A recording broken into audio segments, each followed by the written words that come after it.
the Deputy Finance Minister, Dr. John Kumah, made known to George Riafi, a colleague at Joy Business, that the condition of revisiting an IMF program will be if government's homegrown policies fail. And of course, we are seeing currently, Gov't Otridako, a close confidant of the president, make it quite known through social media that this is going to be a best alternative that government must take. From your perspective as a professor in finance, what do you make of government homegrown policies so far? Do you assess the fact that it has failed and the need for us to visit an IMF program, or you think there is more to be done in shoring up the competitiveness or effectiveness of these homegrown policies? Thank you. So, I think if I remember very well, the minister program, one angle looked at the revenue generation, and that was when the minister was relying on the e-levy to bring in almost, for now, about 600 million, which we have not been able to raise that according to Gov't. We had only about 10% of that amount.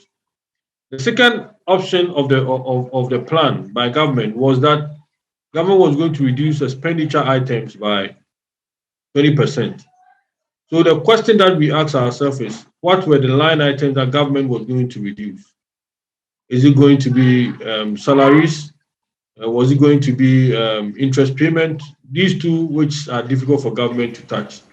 So what we realized was the government was either going to defer some programs, which the minister admitted that some programs were going to be deferred, and the president confirmed it by saying that Agenda 111 was going to be deferred for a period of 3 years instead of using a one-year plan to make that project. But of course, this also brings for Professor, issues about the associated conditionalities that come with an IMF program. How do you advise government goes about, this particular development if it indeed settles on the bailout? So my advice is that we should know that IMF does not solve futuristic problems. They solve problems that are now and current.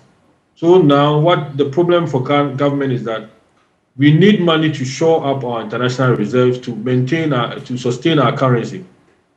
So government in terms of may have to go with its own plan and tell IMF that this is what we want to do. All that we need you to do is that guide us, give us some money to bring confidence into the economy so that our international partners will help us to sustain our operations as a country. So government should not wait for IMF to tell them what to do. They already have a plan. They already have a homegrown program.